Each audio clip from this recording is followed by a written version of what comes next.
On the night of 7th May 2025, Pakistan attempted to engage a number of military targets in northern and western India using drones and missiles. These places included Avantipura, Srinagar, Jammu, Pathankot, Amritsar, Kapurthala, Nal, Jalandhar, Ludhiana, Adampur, Bhatinda, Chandigarh, Falodi, Uttarlai, and Bhuj. These were neutralized by the integrated counter unmanned Mendhar and Rajouri sectors in Jammu and Kashmir. 16 innocent lives have been lost, including 3 women and 5 children, due to the Pakistani firing. Here too, India was compelled to respond to bring mortar and artillery fire from Pakistan to a halt. Indian Armed Forces reiterate their commitment to non-escalation provided it is respected by the Pakistan military. Jai Hind.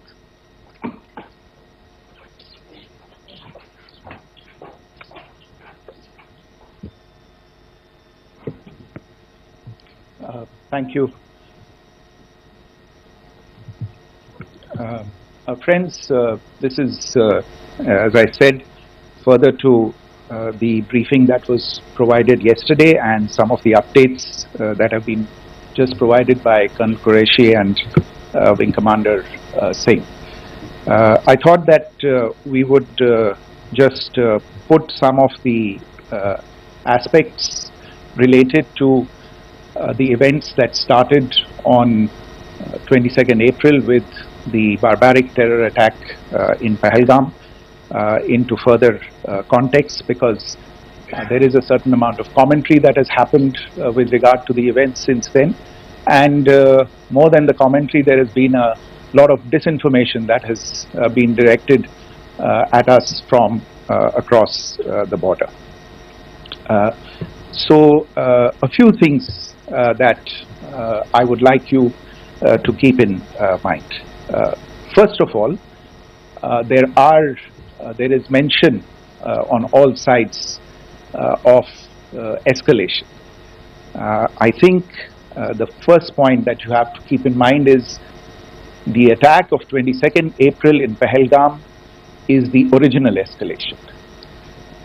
ये जो सिलसिला है जो हम देख रहे हैं आज की घटनाओं को लेके, ये 22 अप्रैल के पहलगाम के हमले से शुरू हुआ है. एस्केलेशन वहां पे हुआ है और उस एस्केलेशन का जवाब भारतीय सेना ने, भारतीय फौज ने कल अपने एक्शन से दिया है. Secondly, I want to invite your attention to the involvement of the group calling itself the Resistance Front in these attacks. I pointed this out yesterday that this is a group that is a known front for the well-known Pakistan-based terrorist organization Lashkar-e-Taiba. The group has been reported earlier. I mentioned to you about the Indian authorities providing information to the UN 1267 Sanctions Monitoring Committee. And in fact, we are going to be meeting with the team again very soon, and we will be providing an update to the information that we have provided earlier. But what is interesting, दिलचस्प बात यह है कि संयुक्त राष्ट्र की सुरक्षा समिति में जब पहलगाम के हमले को लेके एक प्रेस वक्तव्य जारी करने की बात चल रही थी, तो आप सोचिए किस देश ने टीआरएफ का, द रेजिस्टेंस फ्रंट का उसमें मेंशन किया जाना, उसको अपोज किया. पाकिस्तान ने. This was after the fact that the TRF claimed responsibility for this attack not once but twice within a few hours after the incident on the 22nd of April, and then again on the morning of 23rd April. And it is perhaps only after the full gravity of the incident was realized by its masters and handlers across the border that it was managed to back off from this claim. Obviously, that retraction doesn't convince anybody. तीसरी चीज जो मैं आपसे कहना चाह रहा था, और कर्नल कुरैशी और विंग कमांडर सिंह ने कल भी बड़े स्पष्ट शब्दों में और आज भी आपसे ये बात साझा की है। जो भारतीय रिस्पॉन्स है वो नॉन एस्केलेटरी है, प्रिसाइज है, सटीक है, मेजर्ड है और कंसिडर्ड है। Our intention has not been to escalate matters. We are only responding to the original escalation, as I said, and our response has been targeted, precise, controlled and measured. Only no military targets have been selected. Only terrorist infrastructure in Pakistan has been hit. Now, there are, as I said, a number of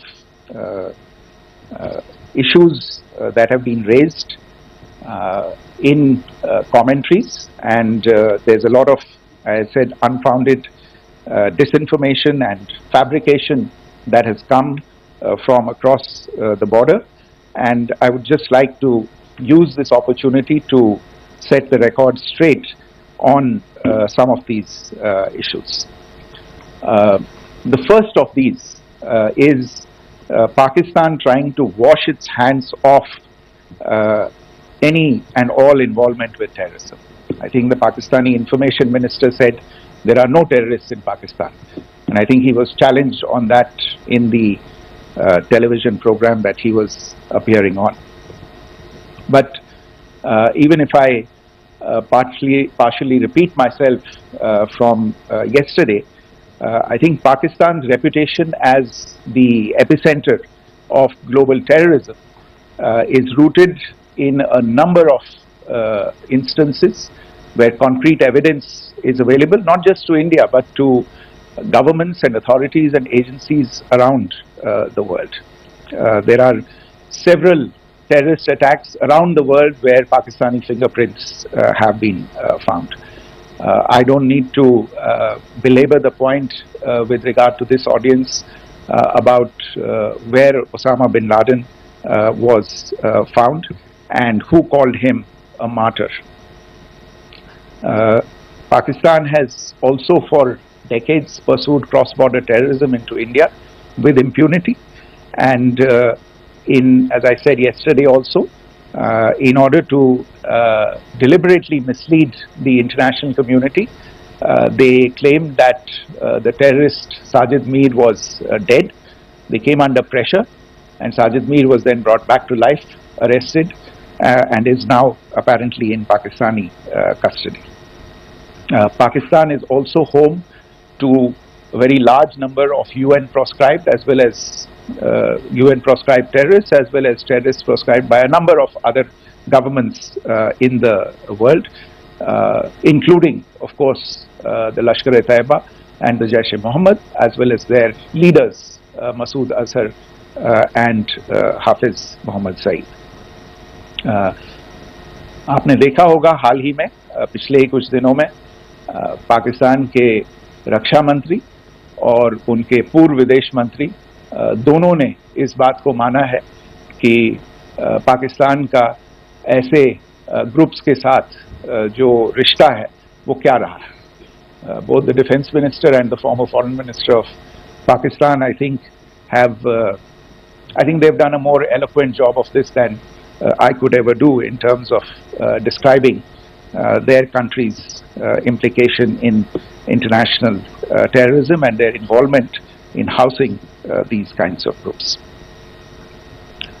दूसरा जो विषय है वो है पाकिस्तान का जो एक दावा है कि एक इंटरनेशनल impartial investigation होना चाहिए, एक joint investigative committee होनी चाहिए. These calls for jointly investigating this heinous and barbaric attack in Pahalgam.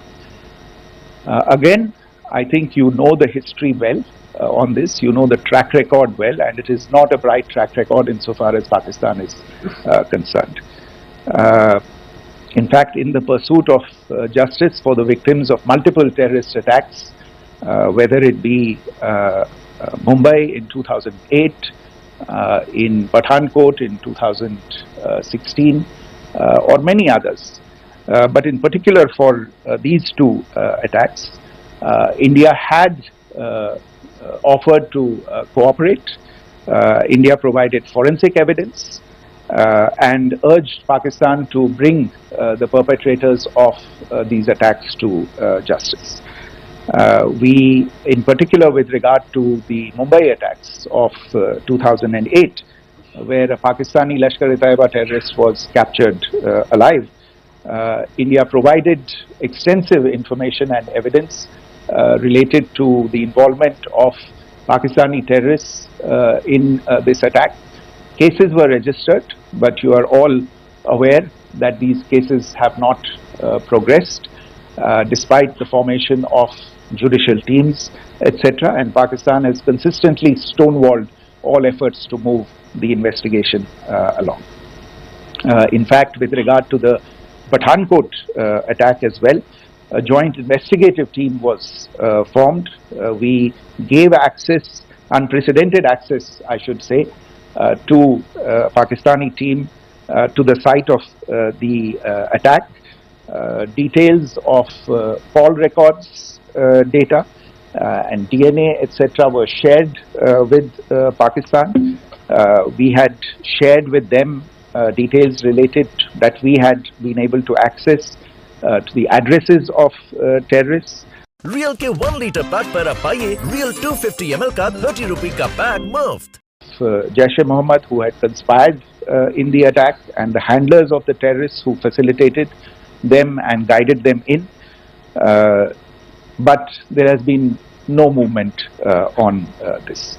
So, in all of this, I think the experience has not been positive, and it certainly doesn't give us the confidence now to take at face value Pakistani assertions of wishing to participate in a joint investigation. These are just delaying tactics, these are just stonewalling tactics.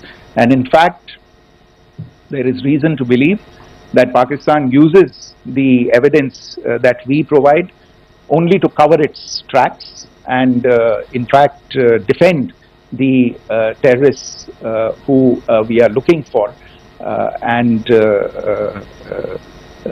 obstruct the path of investigation. A third point that I wanted to address was the claim that only civilians were killed in the strikes on the 7th of May. We have made the point very clearly that all attacks on the morning of 7th May were against carefully selected terrorist infrastructure, terrorist targets. It is not clear to us, in fact, seeing some of the coverage of the after effects of these strikes, including the funerals for the terrorists that were held yesterday. I think a lot of you have seen the